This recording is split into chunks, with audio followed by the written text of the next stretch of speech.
귀한 손님이 집에 오렌지를 사왔습니다. 오렌지. 성도님들은 더 잘 아시겠지만 제가 어릴 때만 해도 바나나 엄청 비싼 음식이었잖아요. 제 기억에 짜장면을 450원에 먹었는데 5월 몇 년도인지는 모르겠지만 5월 1일이 돼가지고 500원이 됐어요. 그래가지고 중국집 가니까 450원 드리니까 중국집 사장님 아줌마가 5월 1일부터 500원 올랐으니까 다음부터는 50원 더 들고 오라고. 그 500원 할 때 바나나가 2,000원 했습니다. 2,000원. 꺼멓게 이렇게 좀 맛이 변한 거는 그게 한 500원 하고. 그런데 오렌지도 좀 지나가지고 되게 고급 과일인데 집에 딱 선물이 들어온 겁니다.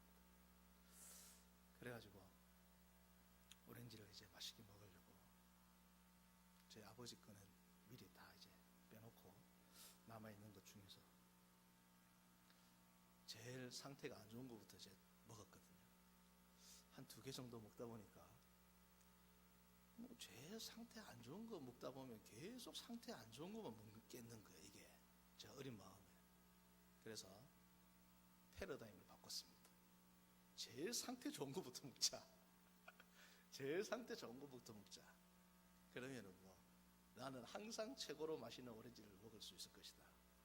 그래서 제일 좋은 것부터 먹었습니다. 제가 이 말씀을 드린 이유가 하나님의 시험과 사단의 시험이 이와 같습니다. 하나님의 시험을 우리가 잘 받아들이면 우리 신앙에 가장 큰 유익이 있는 반면에 하나님의 시험이 올 때는 사탄의 시험도 같이 오거든요. 가장 맛없는 오렌지를 먹을 수도 있습니다. 가장 큰 신앙의 유익이 있는 반면 잘못하면 신앙이 큰 나락으로 떨어질 수도 있습니다. 그도 그럴 것이 시험이라는 단어는 구약 성경을 쓴 히브리어와 신약 성경을 쓴 헬라어에서 우리는 시험과 유혹이 다른 단어로 되어 있고 영어 성경도 몇몇 성경들은 시험과 유혹을 다른 단어로 번역을 했지만 원래 원문상은 시험이라는 단어와 유혹이라는 단어가 같습니다. 하나님이 주시는 시험과 사탄이 주는 유혹이 똑같은 단어로 되어 있습니다. 그 야고보서 1장도 그렇고 구약 성경에 나오는 단어들을 보시면 같은 단어를 쓰고 있어요. 그만큼 하나님이 주시는 그 시험과 그것을 통해서 은밀하게 들어오는 사탄의 유혹이 그만큼 분간하기 힘들다는 것을 우리는 그 언어를 통해서도 알 수 있습니다. 제가 이 말씀을 드리는 이유는 보시면 사무엘하는 여호와께서 하나님이 주인공이시죠. 하나님이 주어죠. 그런데 역대하를 보시면 주인공이 누굽니까? 사탄입니다. 똑같은 사건인데 사무엘 하에는 여호와께서 다윗에게 인구를 조사하라 시켰다 나오고 똑같은 사건인데 역대기 기자는 그 주인공을 누구로 이야기합니까?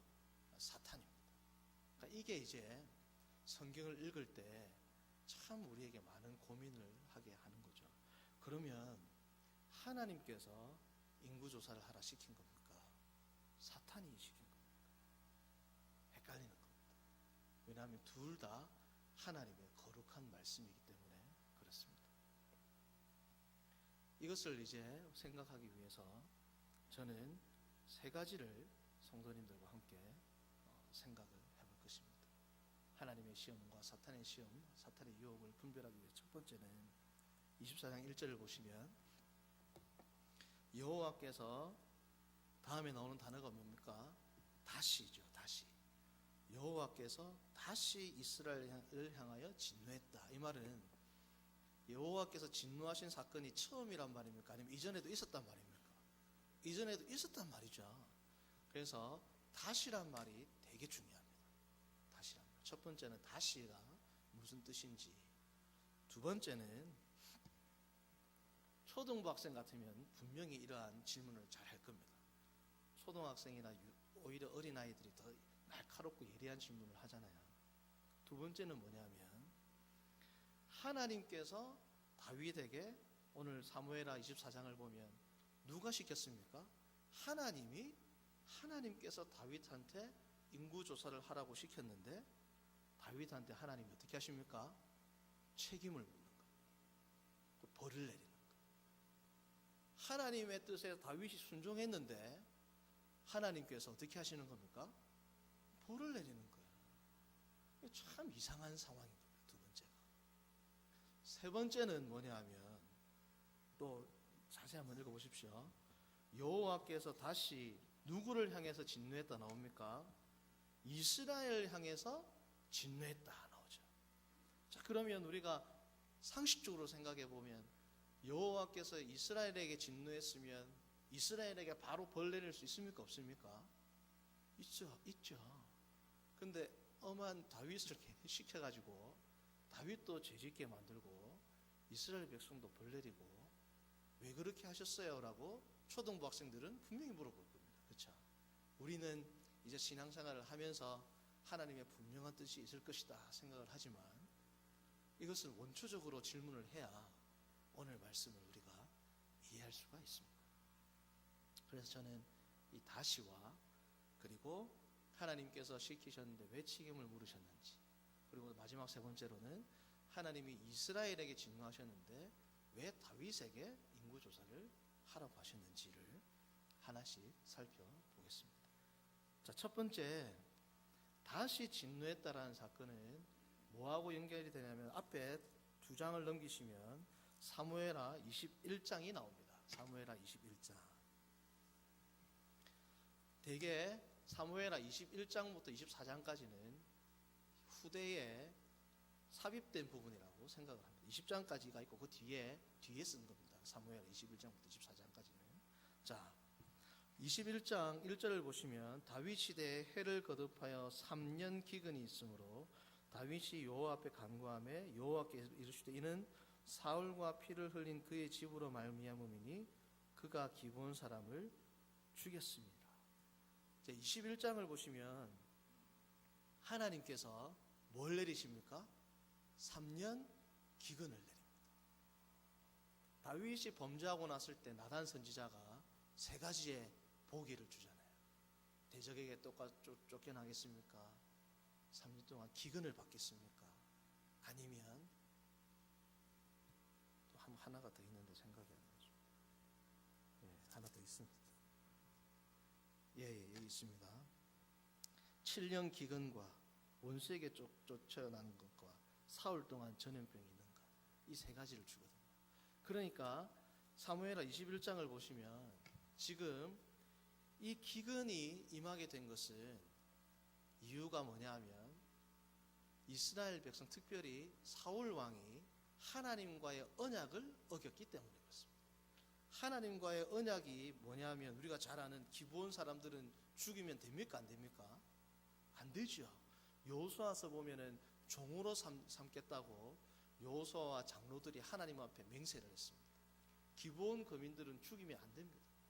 그런데 그 언약을 사울이 깨고 죽이니까 3년 기근이 있었습니다.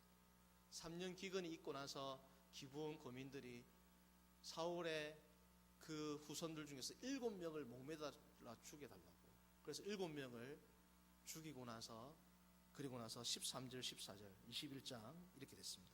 다윗이 그곳에서 사울의 뼈와 그의 아들 요나단의 뼈를 가지고 올라오매 사람들이 그 달려 죽은 자들의 뼈를 거두어다가 사울과 그의 아들 요나단의 뼈와 함께 베냐민 땅 셀라에서 그의 아버지 기스의 묘에 장사하되 모두 왕의 명령을 따라 행하니라. 자, 그 다음 보십시오.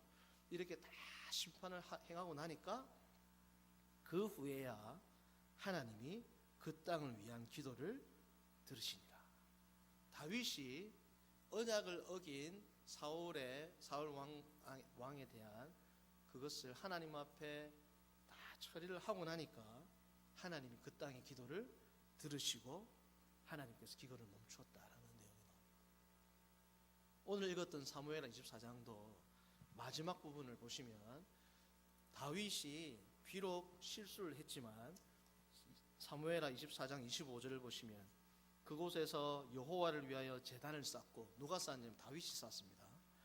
번제와 화목제를 드렸더니 이에 여호와께서 그 땅을 위한 기도를 들으심에 이스라엘에게 내리는 재앙이 어떻게 됐습니까?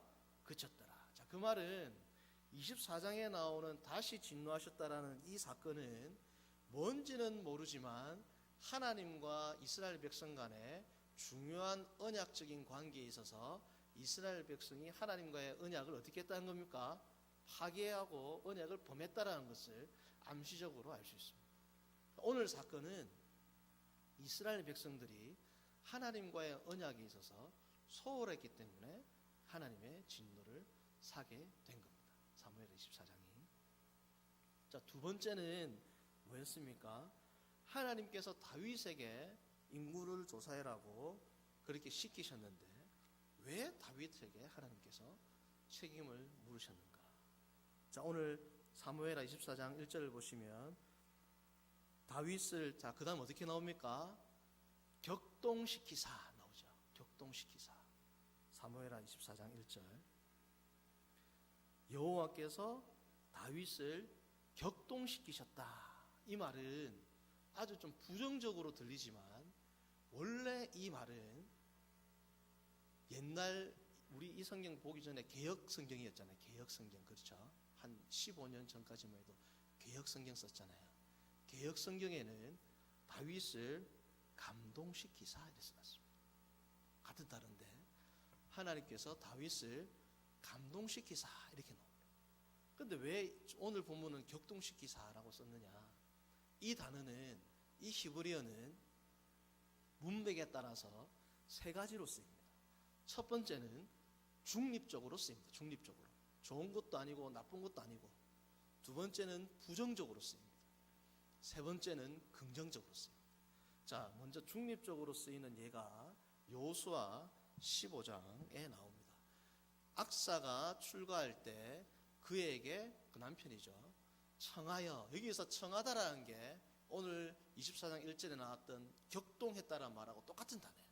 그런데 오늘 문맥에서는 그 남편한테 부탁을 하는 거니까 이것은 도덕적으로 선한 것도 아니고 악한 것도 아니죠. 아버지한테 밭을 달라고 남편에게 구했다. 이것은 중립적인 의미입니다. 자, 부정적인 의미는 예레미야 43장 3절을 보시면 이는 네리야의 아들 바룩이 너를 어떻게 부추겨 가지고 갈대아 사람의 손에 넘겨 죽이게 하고 죄를 짓게 만들었다. 부추겼다라는 말로 부정적으로 쓰입니다. 그러니까 이 단어가 역대상 21장 1절에서 사탄이 주어로 쓰일 때는 부추겼다 혹은 격동시켰다라고 말을 하면 됩니다. 근데 하나님한테 격동시켰다 하면 안 되죠. 하나님이 다윗에게 죄를 짓도록 격동시키셨다. 이건 말이 안 되는 겁니다. 그래서 옛날 성경은 감동시키셨다라는 말로 썼습니다.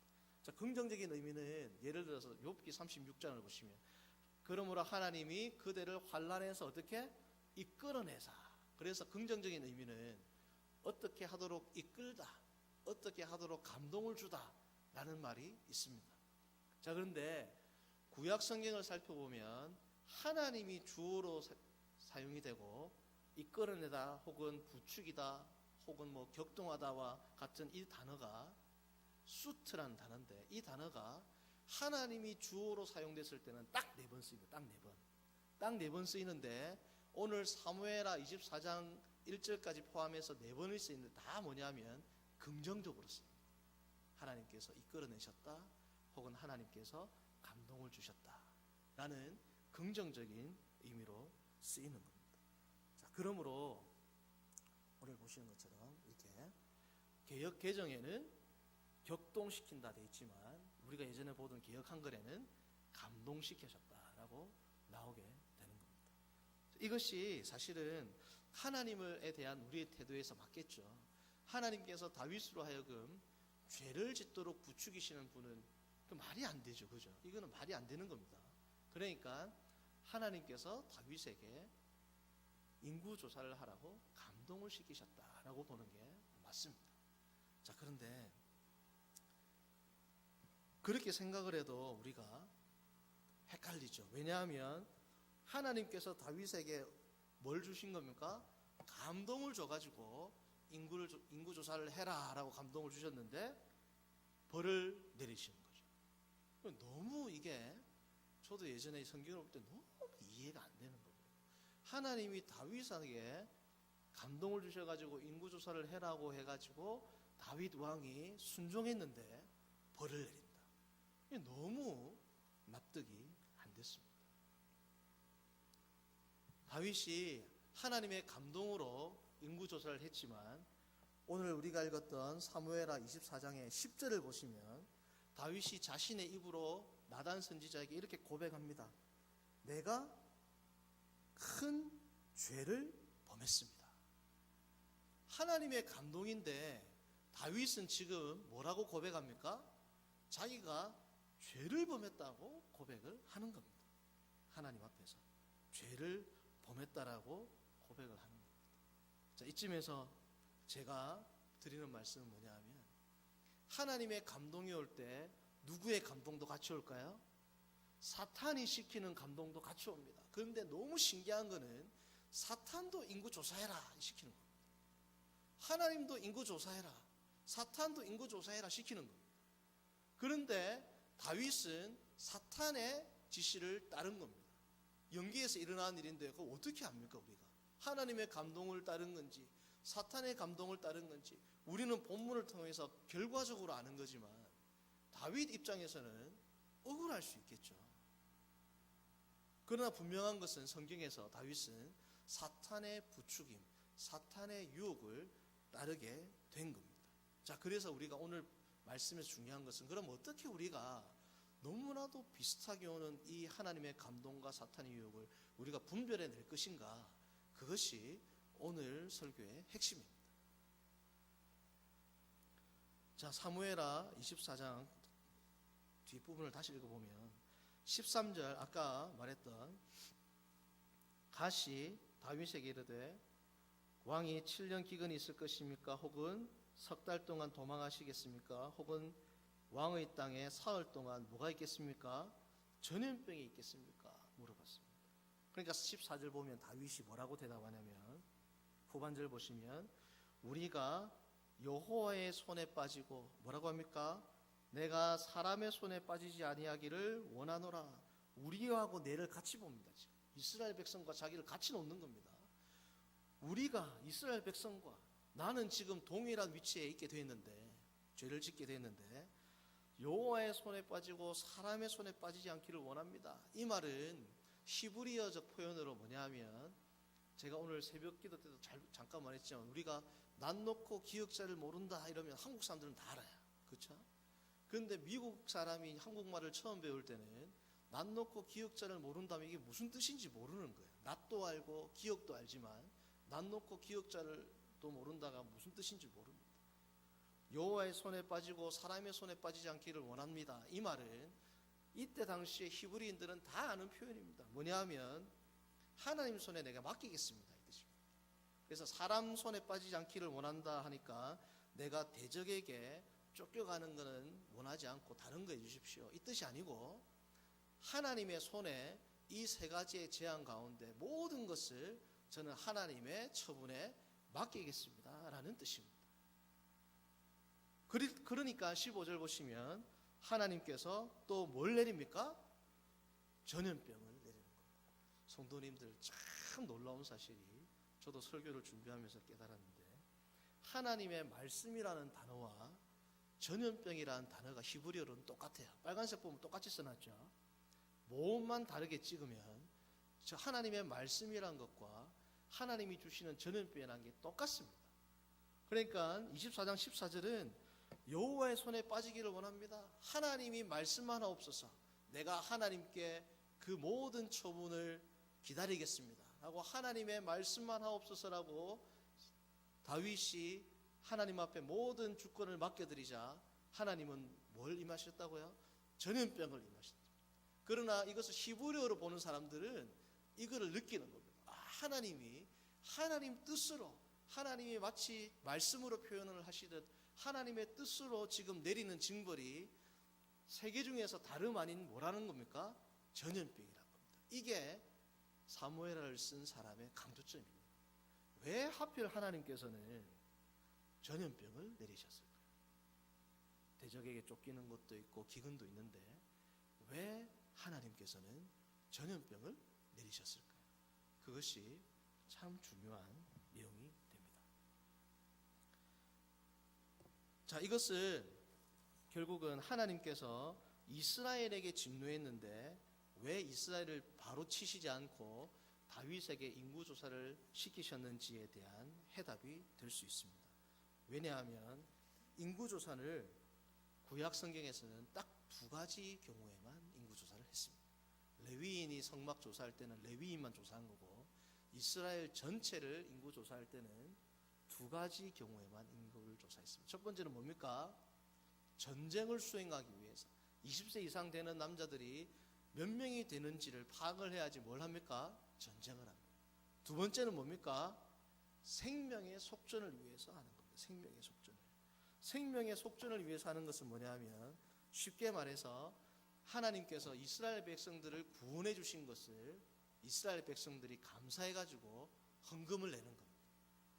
그게 반세겔인데 제가 찾아보니까 오늘날 우리로 따지면 몇십만 원 정도 돼요. 근데 가난한 사람도 다 내야 된다는 겁니다. 이거는 왜? 하나님의 구속의 은총이 너무 귀하기 때문에.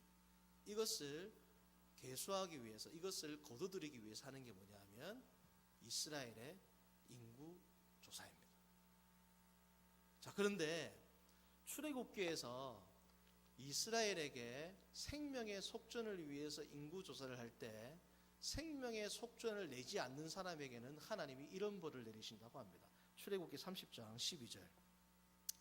내가, 모세를 이야기합니다. 내가 이스라엘 자손의 수요를 조사할 때에 조사받은 각 사람은 그들을 계수할 때에 자기의 생명의 속전을 여호와께 드릴지니 이는 그것을 계수할 때에 그들 중에 질병이 없게 하려 합니다.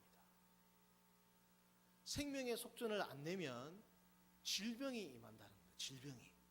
근데 이 질병이 사무엘하 24장 21절과 25절에 나오는 재앙이란 단어와 같은 단어입니다. 어원이 똑같은 단어예요. 생명의 속전을 내지 않으면 너희가 질병이 있고 너희 가운데 큰 병이 있는데, 이것이 오늘 사무엘하 24장 21절과 25절에 재앙이 임했다고 할 때 그 재앙과 히브리어로는 같은 단어입니다. 그러니까 지금 이스라엘 백성들과 하나님과의 언약 관계에 있어서 어떤 문제가 있는지가 조금씩 이제 드러나게 되는 겁니다. 하나님께서는 이스라엘 백성이 하나님과의 언약을 깨뜨리신 것을 알고 이스라엘 백성에게 어떻게 한 겁니까? 진노했습니다. 진노해가지고 다윗으로 하여금 생명의 속전을 걷게 하기 위해서 인구조사를 시킨 겁니다. 왜요? 인구조사를 하면 그 이스라엘 백성들이 생명의 속전을 낸다라는 것은 뭐냐면 하나님 우리를 구원해 주셔서 감사합니다. 나의 허물과 죄악과 더러움과 언약을 위반한 이러한 더러움에도 불구하고 저를 죽이지 않으시고 저를 멸하지 않으시고 저를 진멸하지 않으시고 생명을 허락하신 것을 감사합니다에 대한 표현이 뭡니까? 생명의 속전입니다. 그거 해라고 하나님이 다윗한테 뭘 시킨 겁니까? 인구조사해라 시킨 겁니다. 하나님의 의도는 그건데 하나님이 다윗아 네가 인구조사를 해라 라고 할 때 누구도 같이 올까? 옆에? 사탄도 오는 겁니다. 사탄도 오는데 사탄은 인구조사를 하는데 어떤 의도로 인구조사하게 만드는 겁니까? 얼마나 네가 군사력이 커졌는지, 전쟁을 할 만한 사람이 얼마나 되는지, 얼마나 네가 크게 성장했는지, 네 왕국이 얼마나 거대한지 한번 조사해봐라. 똑같은 인구조사를 하는데 의도가 하나님의 의도와 사탄의 의도가 어떻습니까? 완전히 다르죠. 완전히 다른데 다윗은 안타깝게도 누구의 부추김을 잡은 겁니까? 사탄의 부추김을 잡은 겁니다. 사탄의 부추김을 잡게 되니까 큰 재앙들이 임하고 생명의 속전을 바치지 않은 것까지도 같이 엎어서 임해가지고 이스라엘 백성에게 큰 화가 임하게 된 것입니다. 자, 그러면 제가 이쯤에서 이제 말씀에 적용을 해보겠습니다. 자, 그럼 중요한 게 다윗이 하나님의 뜻이 아니라 사탄의 뜻을 붙잡았습니다. 그런데 이것보다 이제 이것도 중요한데 진짜 중요한 게 뭡니까? 그럼 나는이죠. 나는 오늘도 수많은 선택을 해야 될 겁니다. 성도와의 관계, 사업 관계, 대인 관계 선택을 해야 할 때 수많은 선택의 기로에 있는데 하나님이 나에게 성령을 통하여 감동을 주시지만 그때 누구도 같이 저에게 감동을 줄까요? 사탄도 같이 오는 거죠. 사탄도. 그럼 이때 어떻게 분별해야 되는가? 이제 1월이 다 지나가는데 2019년을 앞두고 우리는 어떻게 하나님의 뜻을 분별해서 주님 앞에 선하게 세움을 받고 거룩한 성도로 살 수 있는가가 오늘 설교에서 가장 중요한 핵심이 되겠습니다. 첫 번째는 너무 뻔한 대답이지만 성도님들 하나님을 사랑해야 됩니다. 첫 번째는 제가 원론적인 말씀부터 드립니다. 하나님을 사랑해야 됩니다. 왜냐하면 하나님을 사랑하는 자는 내 마음속에 하나님의 생각이 어떻게 됩니까? 내 생각이 됩니다. 예수님이 뭐라고 합니까? 너희가 내 안에 거하고 내 말이 너희 안에 거하면 무엇이든지 원하는 대로 무엇이든지 원하는 대로 구하기 전에 뭐 해야 됩니까? 우리가 예수님 안에 거해야 돼요. 예수님의 말씀이 내 안에 거해야 돼요. 그러면 무엇이든지 원해도 안 구해줄 게 없죠. 그렇죠? 하나님의 뜻대로 기도하는데 안 구해지는 기도가 안 구해지는 게 기적이겠죠. 너희가 내 안에 거하고 내 말이 너희에게 거하면 무엇이든지 원하는 대로 구하라. 다 이루어지죠. 근데 우리는 앞에 거 싹 잘라먹고 무엇이든지 원하는 대로 구하는데 안 구해지니까 하나님 왜 안 구해 무엇이든지 구하는데 안 들어주세요라고 하지만 앞에가 더 중요하죠. 하나님의 뜻과 사탄의 뜻을 분별하기 위해서는 우리가 하나님을 사랑해서 하나님의 뜻 안에 있으면 내가 선택하는 게 곧 누구의 선택이 됩니까? 하나님 선택이 되는 겁니다. 이거는 이상적인 것이고 그렇게 된다라면 우리가 하나님의 뜻과 사탄의 뜻 가운데 넘어질 일이 없겠죠. 하나님을 사랑하는 것이 그러므로 가장 중요합니다. 그래서 이것을 위해서 우리가 하는 게 뭡니까? 날마다 기도하고 성경을 보는 겁니다. 그래서 성도님들 새벽 기도가 얼마나 중요한지 모릅니다. 새벽 기도. 직장이 있어서 어쩔 수 없는 분들 혹은 나이가 들어서 연로하시고 몸이 나쁘신 분들을 제외하고는 하루에 시간을 떼서 하나님께 기도하는 게 얼마나 중요한지 모릅니다. 성도님들 기도를 해보신 성도님들은 아실 겁니다.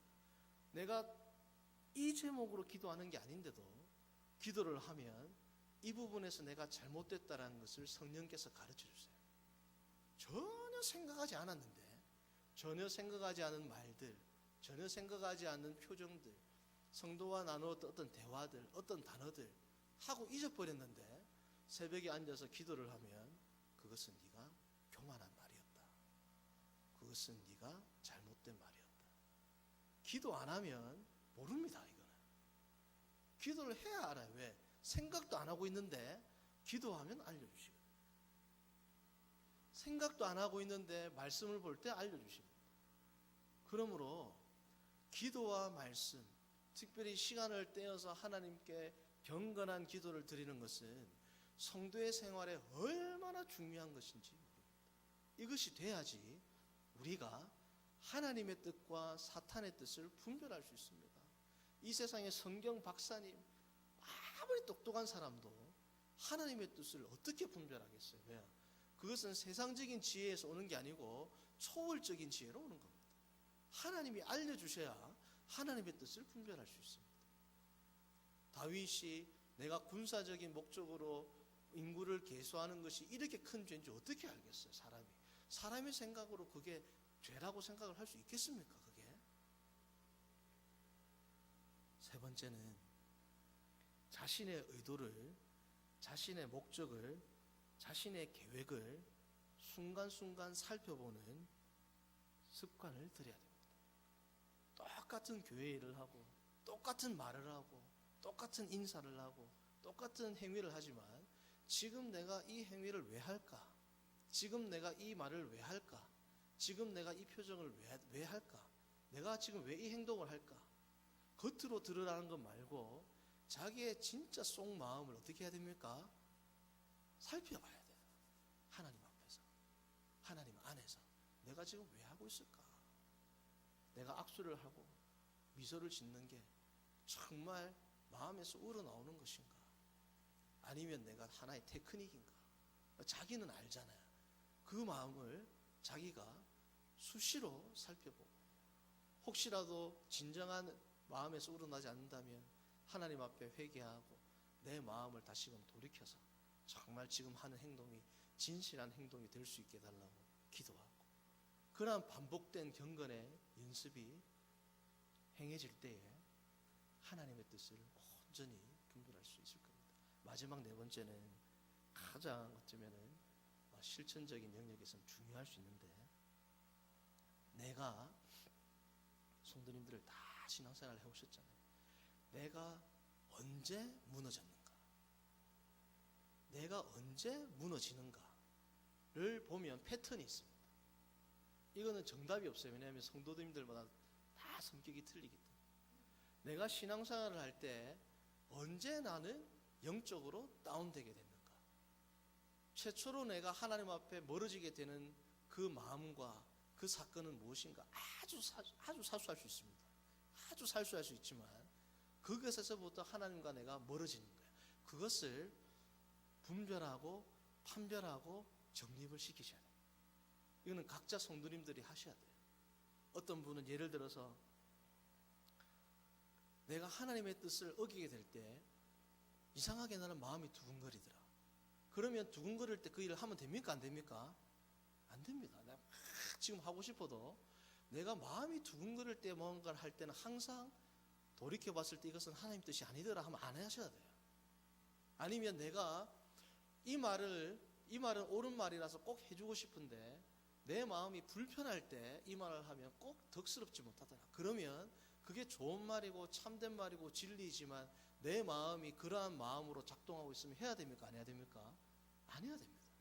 그래서 성도님들 각자의 케이스는 너무 많으니까 제가 일일이 말씀드릴 수 없지만, 내가 하나님 앞에서 영적으로 무너지게 될 때, 영적으로 하나님과 멀어지게 될 때, 영적으로 하나님과 금이 가게 될 때 내 마음에 오는 신호를 성도님들이 잘 잡으셔야 돼요. 그래야 그 신호가 올 때 기도를 하시든지, 그 신호를 올 때 잠깐 호흡을 하고 멈추시든지 성경을 보시든지, 성도님들께서 그 신호가 왔을 때 그것을 물리칠 수 있는 그러한 삶의 경건의 습관을 키우셔야 됩니다. 그렇게 될 때 우리가 사탄의 뜻과 사탄의 유혹과 하나님의 거룩한 뜻을 분별하여서 거룩한 성도로 세워지게 될지 믿습니다. 이 시간 제가 4개를 한 번 더 말씀드립니다. 하나님을 사랑하셔야 되고, 항상 하나님 앞에서 경건의 생활을 시간을 떼어서 들으셔야 되고, 자신의 의도를 수시로 점검하셔야 되고, 내가 어디서 하나님에게서 떨어지게 되었는지를 항상 점검하는 복된 성도님들 되시기를 바랍니다. 시간 잠깐 기도하겠습니다. 거룩하신 하나님 아버지, 오늘